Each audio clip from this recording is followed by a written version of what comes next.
Hey, what up, y'all? We have a Ringside Barbershop debate discussing Bud Crawford versus Errol Spence Jr. July 29th and some crossover exhibition fights. We're talking about Tyson Fury versus Francis Ngannou. We got Jake Paul versus Nate Diaz. Man. But first, look, we got a quick topic rundown, starting with some scary news in college basketball. Stay tuned to find out more. What up, y'all? Welcome to another episode of the Bridge Now. I feel like busting loose. Give me the bridge now. I feel like busting loose now. There's only because in boxing, one punch can change it, no matter who you are, no matter how good you are.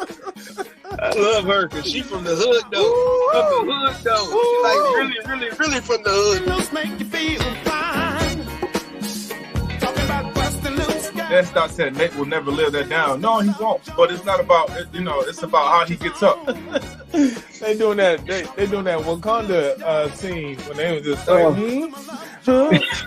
It's about your heart because you can get knocked down so many times and people can make fun of you, but it's about their resilience. What's going on, everybody? Welcome to another great episode of Ringside with Ray and Prince. Look, to educate you, empower you, and entertain you. So make sure that you hit that like, subscribe button, and share this channel with the people that you care about the most. Other than that, man, let's go ahead and get this show on the road. Ray, what's going on, baby? Man, hey, first we want to give a shout out and a blessing out to Bronny James. He suffered a cardiac arrest during practice on Monday night at USC. We're praying for a speedy recovery for him and the whole James family. Shout out to the USC medical staff for their attentiveness to the college athletes. We talk about some of the things that have happened recently with the Buffalo Bills player and being on point and being there and having the correct medical staff for these athletes is very, very important. So shout out, we'll start off with that and make sure that everybody knows that we're here supporting the athlete first and foremost, and we're wishing a speedy recovery because they're bigger than athletes. There's a bigger space outside of sports, and so we pray for his health, for the whole James family, man, and we're happy that everything he's in stable condition now. So, but Prince, talk to me about what happened last night, the rematch, the women's soccer, man. The USA women's team went in playing their rivals from last year, the Netherlands, and man, it wasn't easy. It's never easy, baby. Greatness is hard to come across, man. So it's never easy for someone to win back to back, and our U.S. women, they went out there to rematch the Netherlands last night. This is a rematch from last year's FIFA finals, so it's coming full circle, and the ladies showed up and they showed out, man. I had to ask Simone. Simone, do you remember if they won or not? But, like most soccer games. It was what's that? It was back and forth. They got a little scrappy doing that whole match, man. And, Corrine, I think she's a center fielder. She got a little testy with one of her teammates, and the header to tie the game up. Yeah, but it was a draw last night, man, and I think both of them are playing to make sure that they prove a point, right? You're not gonna beat me, you're not gonna be victorious. So I understand how it goes. The women, they scrapping, they going at it, man. So it came out to a draw. So we might end up seeing another draw pretty soon, man.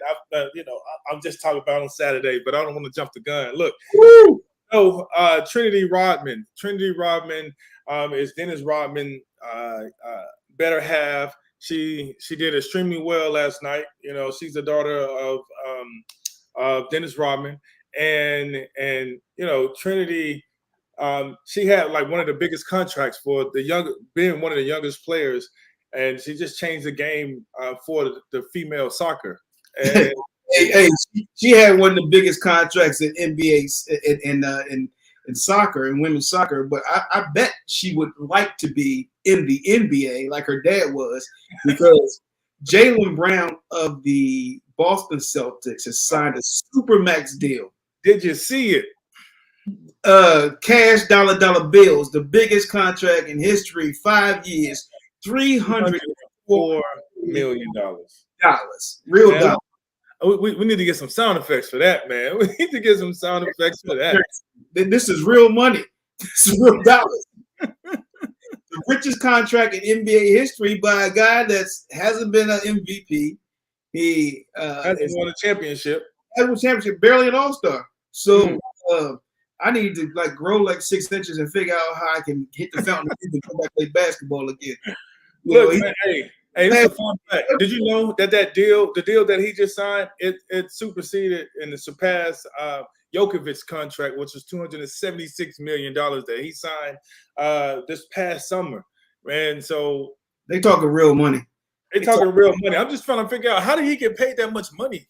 And he didn't, like you just said, not MVP. Hasn't won the championship. Shout out to my man Paul Driscoll. What's up, Paul? You got $305 million you can pay me. I'm just saying. I need his agent. I'm with you on that, Paul. So, what else we got? Saquon Barkley got some money too. Man, Saquon got some money. He was complaining. He said, "F you, the Giants." He said, "F you to the Giants," and the Giants looked like they turned around and they wanted to pay him just to make him shut up and show up to camp.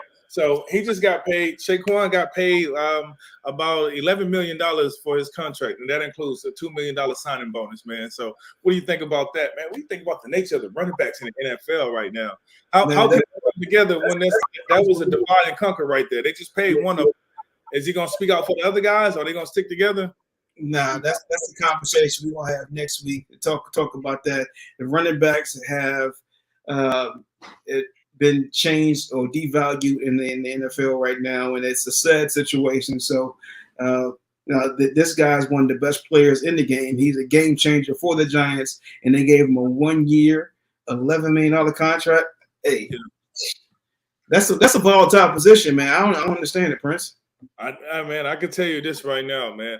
I think the running backs should collectively come together and realize that they need to get the money up front. It needs to be like a lottery. You win all the money up front, and then you take that money and you do something with it. You go invest it in some cash flowing assets. You put it into some life insurance, some gold. That's just a little game in gems right now. I just want to share with everybody. Came on and says all Zeke's fault. Right. Cowboy, man. I see our audience. I don't like when you do that, man. I'm bringing the experts. Hey, man, but I'm just saying, make sure that they all realize that their life on the shelf is very short. So they need to go ahead and get that money up front, and then figure out how to make that money work harder for them than as hard as they work for the money to make the money. So that's just some game that the running backs need to all collectively come together and realize, like, this is what we need to do, man. So, I'm telling you who's gonna make some money. Everybody that's gonna be in Las Vegas. Yeah. Everybody watch this fight coming up this weekend. The Errol Spence, Terrance Crawford fight. It's gonna be a big deal. Well, you know how I feel about this fight, man. They kept talking about it being the second super fight. Yes. They say it was Hagler Leonard too. I love both of them because they going and they doing work, but I think they should get credit on their own merit and don't compare them to a once in a lifetime transitional fight that happened then. But I'm excited to watch it, man. I'm excited to check it out and see who comes up and shows out fighting for supremacy at that weight class. Look, Kev for Ringside said they were getting rowdy at the press conference today. I can imagine, man. Tension is high. Like, the fight is right around the corner. Like, Bud, he's ready. Errol Spence is ready. I mean, come on, baby. You got all this energy in one room. It's going to explode. What do you expect? Even the trainer, what's Errol Spence trainer name? Derek James? Is that his name? You try to put the trains in too? Yeah, man. Hey, look, the trainer saw Bud Crawford, and Bud was just like, "What's up?" He's like, "What you mean, what's up? You tell me what's up." And so it got heated real quick, man. It's a lot of testosterone, a lot of men. They ready to go. look, they're ready to put them gloves on and box, man. So, we're going to bring in the experts, man, at some point in time, because everybody want to talk about this fight. It's going to be a good one. We got some of the baddest folks in the game out here with us today to talk about the fight, and we going to argue it because, I'm very opinionated about who I pick for this fight. Right. You got your pick. Everybody got their pick. But let's break it down. Let's find out who's going to win and why. And what who else better than people that actually fight that have fought, right? I had a fight some Golden Gloves fight, and I had a celebrity boxer fight. I might be back again. I might figure out if I can go back and get that. I'm 50 this year, man. Look, man. So let's go ahead and bring on some of our experts, man, and we can talk about this. And it's gonna be other people dropping in. You already know the fight is going on, but we need to bring in everybody else. So let's bring in these experts, these incredible and beautiful people. We got the men in ringside. What's going on, everybody? How y'all doing? I hope y'all feeling well.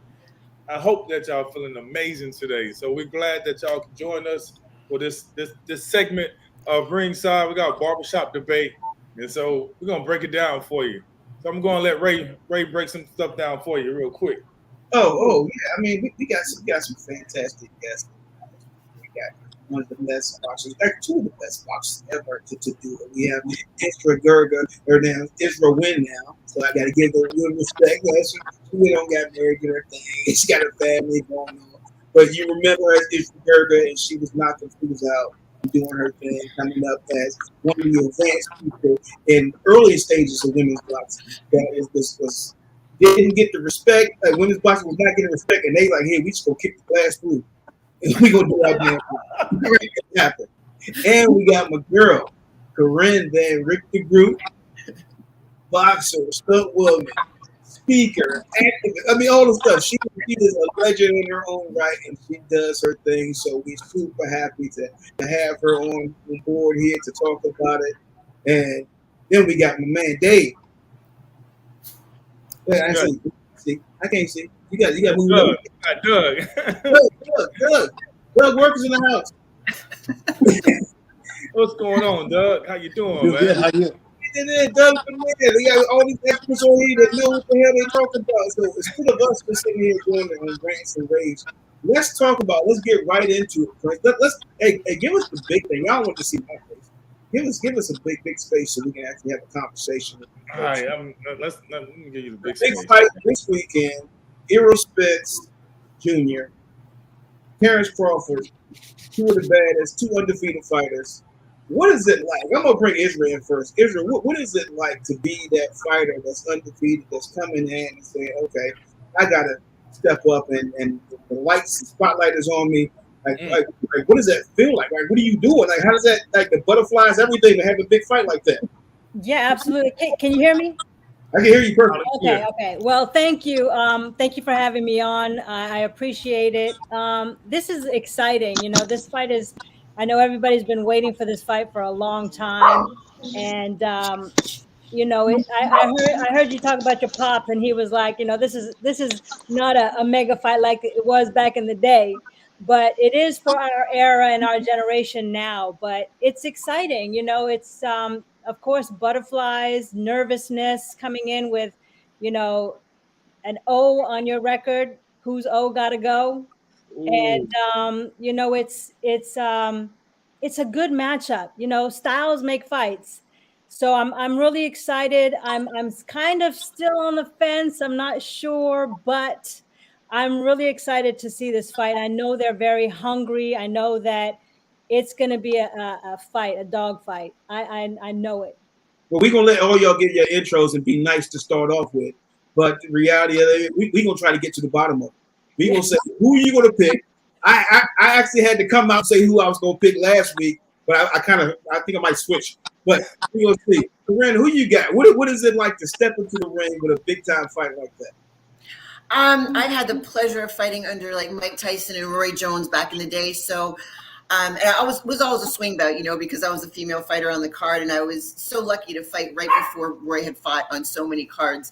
And it was the nerves were so much coming into an arena like that. You're fully prepared, but you're never really fully prepared for a fight like that, and you don't really know what it is until you actually step in the ring and feel everything. I'm so sorry about my puppies. Oh my God. Don't even worry about it. They're trying to get into the conversation as well.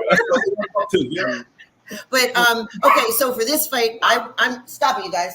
So for this fight, I'm picking by a 0.05% Terrance Crawford, and the only reason I'm doing that is I love Errol Spence. He's coming in the bigger, stronger fighter. He's got, you know, that incredible jab, probably like the best defense in the business. He's coming in with all that pressure and those thudding punches. He's unrelenting, right? But for me, he's coming off a 15-month layoff. He did have that accident, did have some retina issues. Yeah, he's coming back, but he came back really strong. But he was in his 30s now, right? So I think all of those things take a toll on your body. I would have liked him to maybe seen a little tune-up fight. Now with Terrance, you know, this is a legacy fight for him because, you know, he had won the junior welterweight, unified that, I think in what was 217. Last person to do that was Costa, right? He comes in with those hard punches, but he's really tactical, I find, with his punches, you know, and he's got that snapping hard punch. And I really believe that if he can, he's also, you know, a switch fighter. So, and he does that so seamlessly, and he sets traps for his opponents. So for me, I believe if he can keep Errol on the end of his punches, use the ring, frustrate him, and come in and do that body snatching that Errol does, maybe Errol will make some mistakes and Bud can capitalize on those little errors. But honestly, I think what it's going to come down to is the day of the fight, who can make the best adjustments in the ring as the fight goes on. That's where I am. Love the breakdown. Love the break. Talking about a breakdown, talking about somebody that has been on the big fights, that had a mega fight, that was a major underdog. My man, Shay Mosley. Shay, dude. What's going on, man? How you doing? When we was on here, when we was talking about, you know, back in the day when we was working together about here, you want to fight De La Hoya. You wanted that fight. You were underdog. You knew you couldn't go in there and not dominate him and have them actually give you a win. Like you had to go in there and make it look really, really good. You had to put the pressure on him. And you were underdog. You knew the golden boy that was going to give him a fight if it was too close. You had too close. So what was that like for you, man, to come into that big fight? And what do you think these fighters are going through with that space? Well, for me to go into that type of fight, I mean, it was one of the biggest fights in LA, and at that time, the biggest fight. Seeing everybody in the that went to the fight that was there, that could have been very intimidating, but it wasn't. I mean, I was just so excited to be in that space where I can show my ability to show just how good I was. I knew that going into the fight that I had to beat him, you know, convincingly. And even still, I still got a split decision even after that. But yeah, I mean, it's definitely a mental thing that you have to be prepared for when you're getting ready to fight those type of fights. And I believe who's in the best mental space in this next fight coming up with Errol and Terrance is going to be key. So yeah, I think it's going to be a tremendous fight. Awesome, Doug. We want to hear from you, Doug, because we're going to debate this in a second. But we want to hear from you, Doug. What is the key right now? What do you think is going to happen with this fight? What do you think these guys are going through? Well, you know, it's a big fight. There's a lot at stake because these guys have been talking smack and talking about each other and calling each other out for several years. So it's a big fight in that sense. It may not be the fight of their lives, but it's certainly big. And it's big for boxing fans because it's one that kind of captures our imaginations a little bit. It's one we've wanted to see for a while. You know what it's really going to come down to, in my opinion,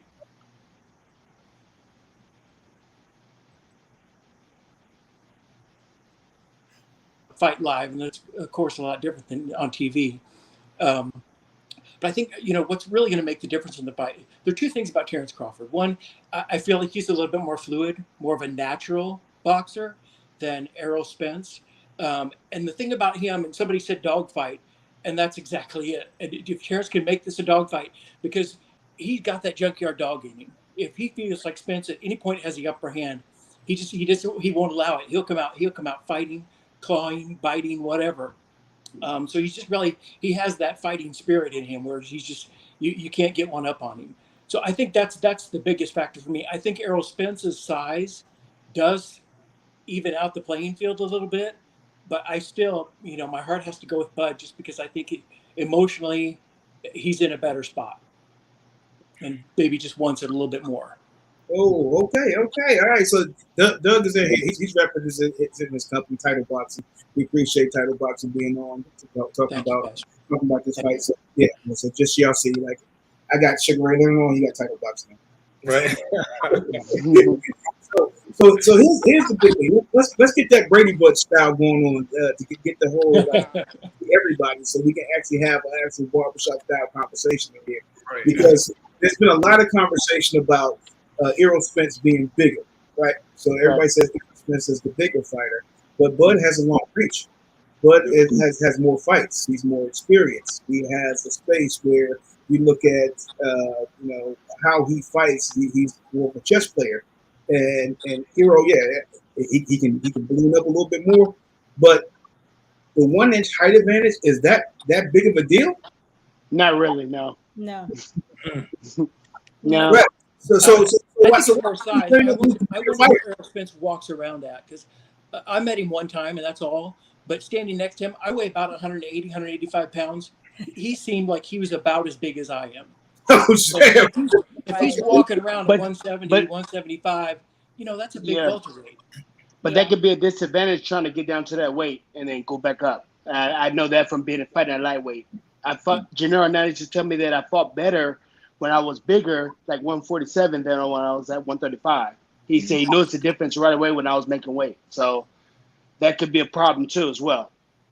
What do you think? What do you think, Isra? Yeah, you know what? I think that weight, it all depends on how he lost the weight and how he rehydrates.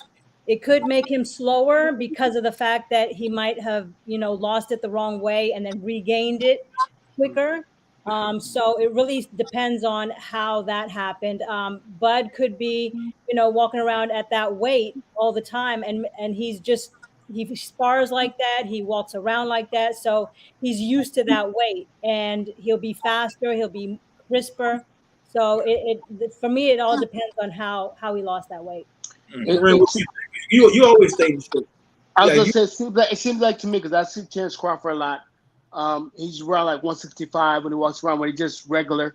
But that's easy to get down to 147. But with being at 175, 170, that's more of a 154-pound weight where you walk around at if you're at 154. So that could be a problem if he gets down the weight. And another thing that I say too, that made me go more for Bud, because I was on the fence too as well, but I'm going for Bud because watching them shadowbox in the ring, just doing regular stuff, I can see that Bud is more fluid and more moving around, whereas Spence seems like he's a little stiff.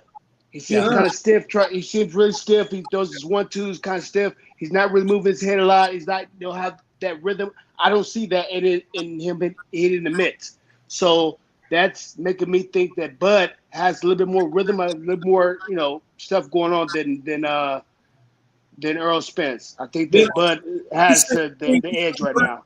Pressure fighters, right? The pressure fighters that were smaller with Gamboa, and who was that? It was the Mean Machine. They both put pressure on him and stung him. Like that, it ain't gonna be the same thing. Errol punches way stronger than them cats. They was a little lighter. So could get the Bud. Yeah. Well, I mean, I think that it's all gonna come down to it's more mental, but I think that Bud has more like I said, he has more of the fluidity in his movements when he's at the conference or when he's working out and stuff like that. What I see coming into the fight, so I see Spence being more stiff. Spence not being as fluid as Bud. That could be a problem. Now the size of them, maybe that help out, but if he's stiff like that when he fights, I think Bud's gonna take it to him. So look, that's exactly what Corrine was talking about, right? But I see. No, that's good. But Errol Spence would hit his chin like that dude. Got hit with some shots and just laughed and walked through it. What do you think, Corrine, about a puncher like a fight like that? Especially if you hit him and you hit him with your best shot, you're like, damn. they still coming. Like, how do you deal with that? Well, to me, I think it's going to come down to the body game and breaking down the opponent. You know, Errol is an excellent body puncher. He breaks you down, and he looks like he's getting stronger as the fight goes, but he's really breaking down his opponent as the fight goes. But I do not think that Crawford, the way he fights and his style of fight and his movement and his agility, as Shane was saying, he isn't going to stand in front of Errol. He's not going to make it easy for it. Not like Sean or Ugaz were easy, but he's not going to stand in front of Errol like those guys did. And I do believe that Terrance is also a body snatcher. And I fully believe that if he makes Errol fight when he doesn't want to fight and it starts beating that body, then the head will come. You know that. You beat the body down, the head's coming. Yeah. Sure. So Errol throws how many punches around?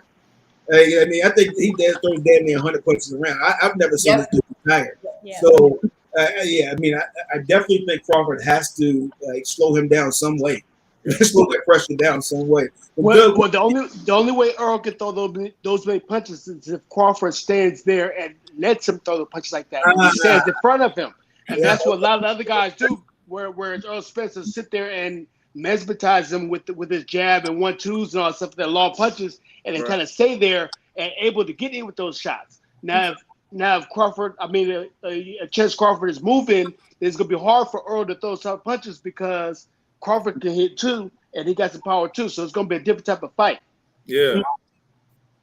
And also both of those fighters are southpaw, predominantly southpaw fighters. And that jab is coming straight down the middle. That 1-2 is coming straight down the middle. I think if Errol can really control Crawford's jab, because he's got that amazing jab, that if he can control that jab and keep him at his distance, I fully believe that Terrance can take that fight. It's all about controlling his jab. It's a beast. So interesting. Doug, you got two southpaw fighters, right? So normally, if you have two traditional fighters, you worry about stepping on each other's foot, or if you orthodox, you move around, you worry about somebody stepping on each other's foot. Like, how do you see that? How do you train for that with two people who are southpaws? They already awkward. Yeah, I mean, in a sense, it negates that being an advantage or awkward for the other fighter. But it does also come down to how much experience each guys have fighting southpaws in the gym and in the ring. I don't know the answer to that, but it'd be interesting to see who has more experience in that area, because that will factor into it. I can speak to that, Sugar. That when I'm a southpaw. When I was fighting an orthodox fighter, it was the best thing in the world for me. But when I had to go fight Brenda Vickers and a couple of those ladies, it was everything. I got cracked because it was coming from the opposite side. You know what I mean? So I absolutely had to get that sparring in the gym. But it was so opposite. It was hard, very hard. So it'll be very interesting. Yeah, that is true. Well, at this level, it shouldn't be a factor for either one of these guys, but you never know. It's still a factor. It shouldn't be that much, but it's a factor. Believe me, I know. Yeah, I was watching the other night, and it was Cambosis, and I'm like, this dude, like he's fought so many times. I know he's fought a southpaw a million times, but he still wouldn't get his foot outside the other guy's foot. I'm like how are you doing that? Like you got to move away from that power punch, and he has it inside of him. Many times he's been in there. Does it like the mental game? Like the thing you talked about it. Isra, you talked about it. Corrine, you talked about it's mental. And how you set up, and once you get in there, like Mike Tyson said, hey, everybody got a game plan until you can punch in the mouth, right? So that's true. So what's the process? Have each one of you have you fought somebody and took that first punch and was like, damn, it's gonna be a long night. I did a couple times, yeah. I remember I was injured when I fought Pacquiao, but I remember going in the ring, knowing that I'm injured. I popped my Achilles anyway. So he drops me in about the second or third round, and I'm thinking to myself, oh shit, he's a southpaw. You know, he does the left hand, he drops me. I'm like, man, I got like 9 more rounds to go. So yeah, I thought about it before. Corrine, what about yourself? Oh yeah, I got cracked. I got dropped in my last fight, and she hit me with a clean shot. I had my right hand down. She came in. She hit me with the left hook, and I was like, Oh my God. Yes, it was horrible. It was horrible. Right. I can only imagine. Isra, what about yourself? Yeah, no, absolutely. There was a couple of fights that I got cracked. I know the fight against Christy Martin. She hit me in the second round, and it wobbled me. My hands hit the ground. It was called a knockdown, but from then on, it was like, okay, I got to get my stuff together. Isra gave her the business. Yeah, I had to get myself together for 6-7 more rounds. I was like, oh my God, what is happening right now? That brings a great point into the conversation. Is that if these guys come out early and they're swinging, I heard the Tarver one was talking about it might be 3 rounds Hagler Hearns type of things, but they come out and have this dominance. So how do you go past that storm if it comes out like that? You get tired, you're going to battle, and then you're like, oh damn, I still got 12. I got 9 more rounds to go. Yeah. What do you do? Yeah, I can't see them coming out like Hagler and Hearns because they both got firepower like that. And I know that, Earl's going to want to set up his jab, the 1-2s and stuff like that. Like, he's more of a patient fighter. Crawford will go out there and fight like that if you do that. But if you're being patient and you're being, patient and stuff, I think Crawford's going to be a little more patient and try to time him the right way. I don't think he's going to rush out there because he knows he can't do that. But if the other guy does it, then Crawford will. I think that he will, play the game a little bit. Yeah. But he's more. Both of those guys they like to pick their shots and pick their knockouts. They're not just throwing punches at the air. You know what I'm saying? Like just for no reason. So I think it could go to about 5, 6, 7 rounds, probably more, or the whole distance, or the distance. I wouldn't say 3 rounds. I think that's too quick. I mean, anything can happen, but I think that's too quick for those 2 fighters because they don't fight like that. Right. Yeah, stylistically, I don't see that happening. It's going to be more of a chess match. It's going to be about strategy and each guy trying to impose his will a little bit at a time. Yeah, absolutely. I agree. Mm-hmm. That's an agreement. We got agreement of that they're crazy. Right. Yeah.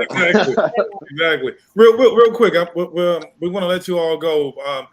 Shane, I know you in Puerto Rico right now. Yeah. You work with Jake Paul, man, and that fight is coming up. Nate Diaz. You got this crossover fight happening, man. How you feel about the fight? What do you think about this crossover from UFC to boxing? Give us your take real quick. Well, as far as Jake is concerned, I think he's doing a phenomenal job being only fighting for 3 or 4 years and fighting 10 rounders and fighting on this type of level, even though he's fighting like Nate Diaz or he's fighting, Anderson Silva or even, he's fighting these different guys, but he's not even been in the boxing game that long and he's already doing so well. And for this fight, he's going to do really well. He's been training. Well, the head coach is third of Chambers and J. Leon Love. And, I'm a trainer too, but I'm not the head trainer. So he's getting a lot of good looks from different people. Chad Dawson's down here working with him. I mean, he's getting good looks. And he's looking good. He's looking strong, good fast. Conditioning guy in the business. Yeah, he's working with Larry Wade, the best conditioning guy in the business, Larry Wade. And, I mean, he's just doing a phenomenal job. He stays in the course. And I think that, I think it should be a knockout. But that's just me because I'm watching. He should not do it out. But if he don't, he should win. Right. So he's looking great. He's looking good. He's doing everything he's supposed to do. He's learning, learning very, very fast, very quick. A lot of different things, movements. How to turn the foot, how to twist, how to bob the weave. Just all kind of stuff. He's learning. And hopefully we can see him put it into this fight. Yeah. Because sometimes you can do something in the gym and you be phenomenal in the gym doing all kind of stuff, but then you get to the fight and then, like you said, you get punched in the mouth and then something happens. you know what I'm saying? So we're gonna see. But I think he's gonna do a great job, man. I'm excited. Nice. I love it. Shane, have you got in there and worked with him a little bit? You put some hands on him a little bit? No. I spar with all the other sparring partners, like in sparring partners, but I don't spar with him or anything. But Jake actually, man, he can punch. Some of the heavyweights are saying that he hits as hard as some of those heavyweights that he getting away with. Yeah, he's like he can crack a little bit. Yeah, he can crack a little bit. That they said, man, don't be fooled. Jake can crack. So Yeah. it's good. Then you got Serrano, Amanda Serrano, and the other one down there on the card too as well. You know what I'm saying? Kevin Newman. Yeah. So it's gonna be a nice little card. It's gonna be a nice little fight out there in Dallas. I can't wait. Love it. Before we go, I want to ask Isra and Corrine also about the future of women's boxing. You have Clarissa Shields have been dominating. You have Baumgartner out there doing her thing. So got Amanda Serrano too. Okay. Yeah, Serrano out there doing her thing too. I like the vibe that's happening. What do y'all think? Do you think it's the appetite is there for it to continue to grow, or what do you think needs to happen to help women's boxing continue to hit that level? Go ahead, Izzy. I think that it's getting better than it was when, of course, we were in the sport. I think that there's better talent out there for women. There's better opportunities for women to be showcased on the networks like the Showtimes and the HBOs and the DAZNs.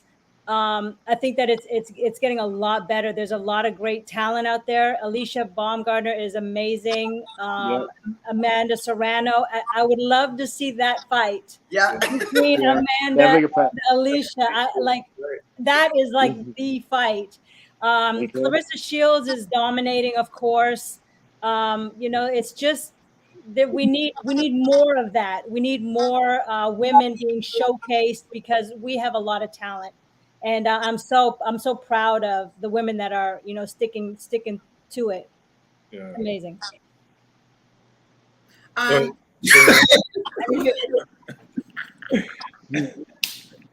was nodding it. Hey, I'm matchmaking. I agree with Isra. I think when Isra and I were coming up, we were coming up like kind of in the Mia St. John era.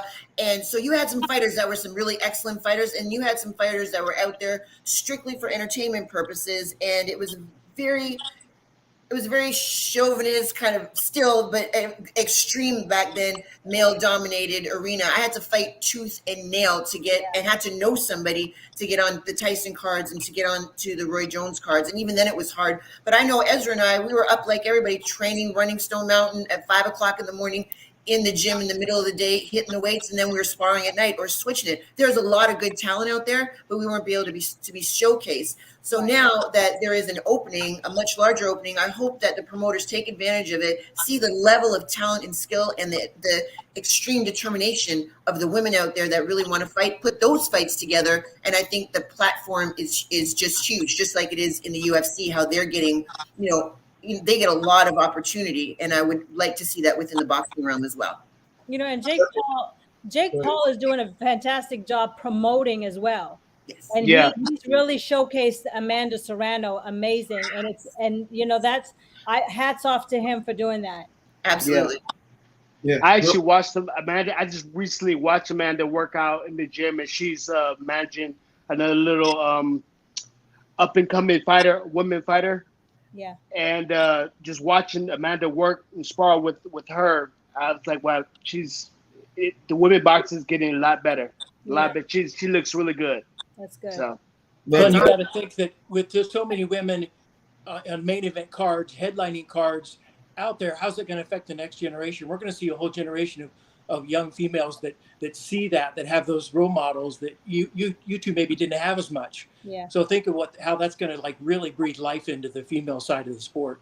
So Doug, I wanted to ask you before we go around and we give our final opinions and final picks on this fight, or this upcoming fight. I want to ask you about the business of boxing. Like you guys at Tidal are doing amazing. You're selling great equipment. You're bringing in a new phase of folks to introduce them into the equipment space. What's happening with the business of boxing? Well, the business of boxing would be great. We were heading into another golden age like it was in the 80s here before COVID hit. It was that things were going that heavy and that strong. Slowed down a little bit, was picking back up again pretty quickly because everybody, of course, had some time off, and now they're anxious to get back at it again. So that side of it's really good. And, I do have to bring up, since I'm on your program, that we recently got involved with Sugar Ray Leonard and launched a Sugar Ray Leonard line of gloves and working on other equipment, which is very All exciting. right. I got involved in All right. this because of the 1976 Olympics. So being able to go full circle, and here we are working together and doing some stuff. Makes it a real personal project for me, which is a lot of fun. Love it. Do you know one of the reasons why my name is Sugar Shane Mosley is because of the Sugar Ray Leonard gloves when I was 8 or 9 years old. The Franklin gloves. The Franklin back in the day, and I would wear the gloves all the time, spar, hit the bag. It's like, you're Sugar Shane. We're gonna call you Sugar Shane. From 10 years old, I was Sugar Shane Mosley all the way to now because of those gloves. Those are the gloves I used. They had That's a great story. I think I may have the only magazine, the magazine that had you, my father, and Sugar Ray Robinson on, signed by all. Yeah. Oh, I remember that. That's amazing. That's amazing. That's amazing. Wow. All right, well, we gotta wrap the show up, man. Y'all give your final call. Y'all get final pick. Oh yeah, let's get the final pick right now. Mhm. Who you got, Ray? first. No, who you got, Ray? Who you got? You started off. I'm gonna say I got Crawford. You got. I was on the fence. I was on the fence all the time, both back and forth, 50-50. But watching the workout and seeing what they was doing, I think Crawford got the edge. You got one plus. All right, who you got? Who's next? Who wants to go on the record next? We're gonna get a lady on there. We're gonna get Corrine. I got Bud. Bud. I got heart.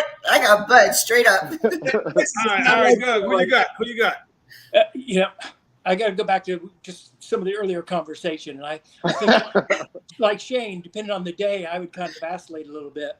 But I really think it's going to come down to what Shane spoke to, and I mentioned that Spence is a little stiff. Well, if he's going to bring a little bit, no matter how much of a professional he is, he's going to bring that into the ring on fight night. So that's going to accentuate that. Bud's a little bit more natural and relaxed. I see him getting out of the gates earlier, and either stopping Spence mid to late in the fight, around 8-9, or at least getting such a wide gap on him that Spence can't dig himself out of the hole and Crawford wins the decision. Ooh, 3 Crawfords. Sheesh. 3 Crawfords. Here comes Izzy. You guys gotta go Spence now, huh? Right. Well, What you got? I was on the fence as well. I think that Terrance, he can switch his stance. His ring generalship is amazing. He's a dog in there. I think that Errol, he's a true welterweight. He keeps his hands up high. I'm gonna go with Errol Spence. Errol Spence. By this much. Prince, hey, look, I'll say this, man.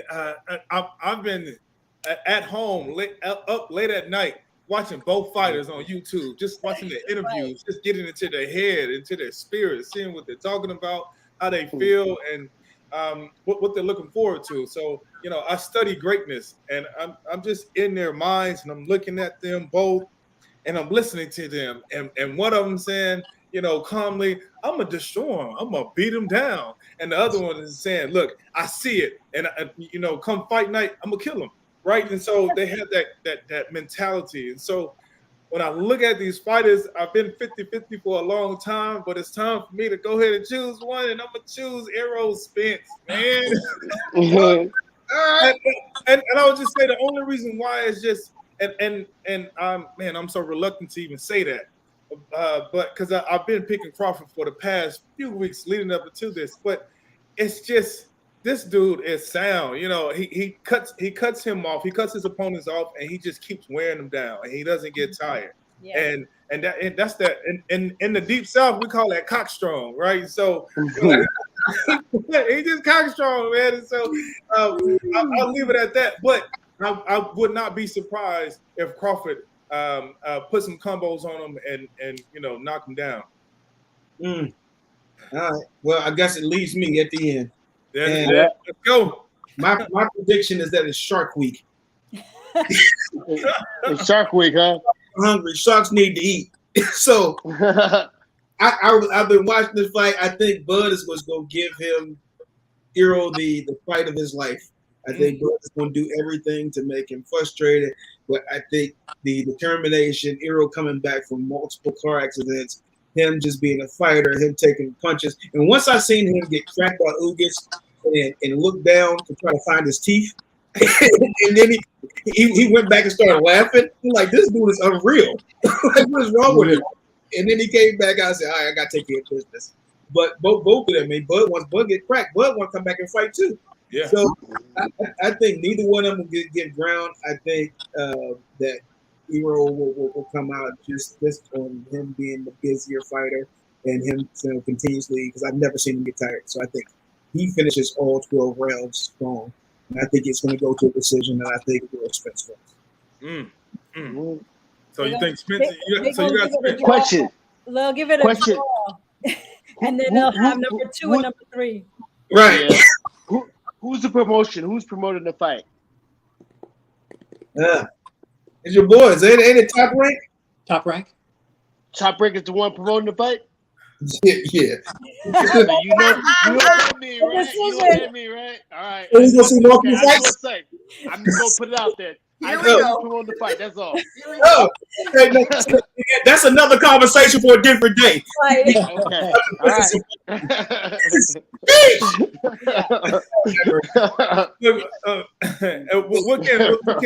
What can people find you? Sugar Shane, we got your stuff right here.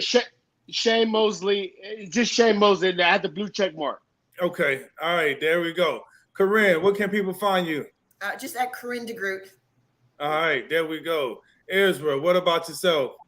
Isra Win at Isra Win. There we go. Doug, what can people find you, my man? I'm at Doug Ward Official or at TitleBoxing.com. All right, man. So, Doug, you gotta have us all come to Title Boxing and try on some of them gloves and stuff, man. Yeah. Come on. We here. Look, thank you everybody again for joining us for another great episode of Ringside. We got to let our guests go. Thank you, guests, for just being incredible and amazing and giving your acute point of view to this fight. You know, so Shark Week. It's Shark Week. Oh, Shark Week.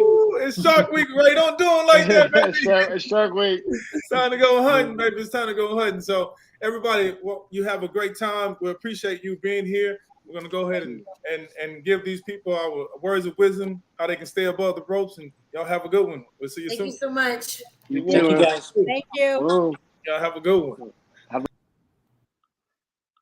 All right. So, Ray, man, we got to close the show out, man. We got to give people, a little something to stay above the ropes before we go. We appreciate our guests for staying on here with us and being there with us, man. So, but that was fun, man. Above the ropes. Say it again. That was fun, man. That was fun, man. I appreciate all of that, man. I love how you was just moving the energy all around. You got this. I feel like I wanted to get back in the ring. I want to throw some hey, I was sitting on the corner. I was like, I'm just gonna be your towel man. Like, go ahead, take it, Ray. Look, man, I love it, man. I love what you do, man. That's the dynamic of our partnership, our relationship, man. Like, I like to sit back and watch you do your thing, man. So, man, I appreciate you and everything that you do, man. This was a beautiful episode. I can't wait to see you get back in the ring, man. We here for celebrity boxing, holla. We talking about celebrity boxing, baby. So we're gonna make it happen, man. Look, real quick, I want to give the people a little bit of stand above the ropes. I mentioned this earlier this week, and I said, make sure that you don't put all your business on social media.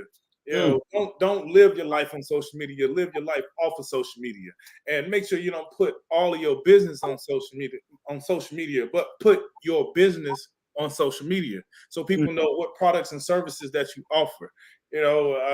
I think we getting carried away by thinking that social media is a place of relief and our therapy, where we can go and share the most private parts of us, right? And so what we need to start doing is just reminding ourselves Don't spend your time talking about your problems on social media. Deal with your problems at home, but share with people the process of how they can heal themselves, they can get better, mindset growth, and all of those incredible things. But put your business on social media so they know if you have a business, you're promoting products and services. Man, that's mic drop right there, Prince. I'm going back for mine. I'm talking about what my big brother said to me. I said it yesterday. Mike Tyson said to me, he's been all of the inspiration. The cat that's always like sends messages, just checks on me no matter what, right? So he said to me, if you're searching for that one person who will change your life, take a look in the mirror. Like we always looking for somebody else to do it. We always look for somebody else to blame. But when we take that personal accountability, it brings it all back. So make sure you're taking that personal accountability. Anything you want to change in your life, it starts with you. Yeah. So make sure that person that you see in the mirror is the same person that you say that you are. Hey, man. Where's my mic at, man? It's right here. I'm going to drop it too, man. But, man, that was a mic drop right there as well, Ray. That's what we do. We mic drop when we knock you out, man. Look. Hey, we want to tell everybody thank you for joining us for another great episode of Ringside with Ray and Prince, where we look to educate you, entertain you, and empower you. Make sure that you hit that like and that subscribe button and share this episode and share, our show with everybody that you care about and that you love. Other than that, we out of here, man. Peace and power, y'all. You already know. I feel like busting loose.